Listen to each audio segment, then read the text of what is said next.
प्रचंड संख्येमध्ये या ठिकाणी आंदोलन केलेलं आहे। सुशिक्षितांना बेरोजगार भत्ता मिळावा आणि तुम्ही इतर देशांचे देखील संदर्भ दिला, काय सांगा? जगाच्या अनेक देशांमध्ये विद्यार्थ्यांना शिक्षणासाठी खूप मोठ्या प्रमाणामध्ये शिष्यवृत्ती दिली जाते। त्याच्यामध्ये अमेरिकेमध्ये PhD ला 1 कोटी रुपये वार्षिक मिळतात। जर्मनी असेल, बेल्जियम असेल, अशा अनेक देशांमध्ये म्हणजे स्कॉटलंड असेल, नॉर्वे असेल, फिनलंड असेल, अशा देशांमध्ये 53 लाख 55 लाख रुपये अशा प्रकारचे शिष्यवृत्ती मिळतात। जपान सारख्या देशामध्ये सुद्धा लाखो रुपये शिष्यवृत्ती मिळते। रोजगार सुद्धा लोकांना दिला जातो। आणि अनेक देशांमध्ये ज्या बेल्जियम असेल, डेन्मार्क असेल, स्वीडन असेल, अशा अनेक देशांमध्ये, लक्झेंबर्ग सारखे देश असतील, तिथे नोकरी गेली एखाद्याला तर त्याचा जो पगार होता त्याचा 87% बेकार भत्ता त्याला दिला जातो। म्हणजे पगाराच्या 87% 1 वर्ष दिला जातो। अनेक देशांमध्ये अमेरिकेपासून ऑस्ट्रेलियापर्यंत बेकार भत्ता दिला जातो, शिष्यवृत्ती दिली जाते। आमच्या देशामध्ये मात्र दोन्ही ची वानवा आहे। त्यामुळे आमची अशी मागणी आहे की या देशामध्ये जे लोकांनी आपलं शिक्षण घेण्यासाठी आईचं मंगळसूत्र विकलेलं आहे, बापाची जमीन विकलेली आहे, त्याचबरोबर शहरामध्ये राहतं घर विकलेलं आहे किंवा सोनं मोडून हे सगळं कर्ज घेतलेलं आहे आणि एवढं शिक्षण घेतलं सुद्धा ती पोरं आज बेरोजगार म्हणून इकडे इकडे वणवण फिरत आहेत। अशा मुलांना सरकारने हात दिला पाहिजे, महानगरपालिकेने हात दिला पाहिजे। अशा मुलांना 50,000 रुपये महिन्याची नोकरी मिळवून दिली पाहिजे आणि हे होत नसेल तर त्यांना 10,000 रुपये बेकार भत्ता दिला पाहिजे।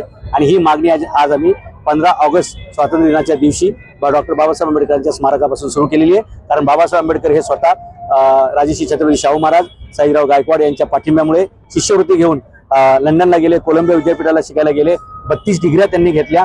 भारताचं संविधान त्यांना त्याच्यामध्ये लिहिता आलं। सर्वसामान्य माणसाला सर्व सुविधा कशा मिळतील, रोजगाराच्या, शिक्षणाच्या समान संधी कशा मिळतील हे त्यांनी त्या संविधानामध्ये अधिकृत केलं, अधोरेखित केलं।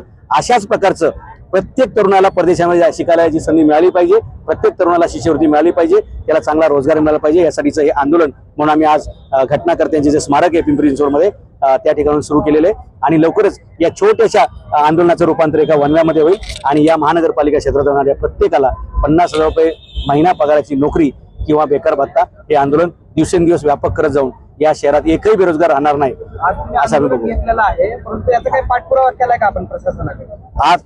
आता आम्ही फक्त 3-4 दिवसापूर्वी महानगरपालिकेला पत्र दिलेलं आहे।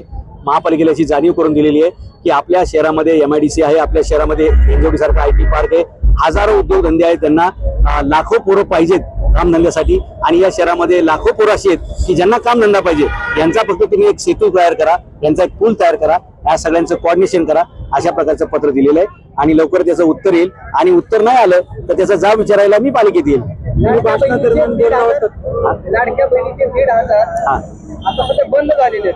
20 महिने झालं लाडक्या बहिणीला पैसे मिळाले नाही। आपण बेरोजगारांना 10,000 देतील असं कसं तुम्ही विचार करू शकता? हे बघा, जे लाडकी बहीण वगैरे जे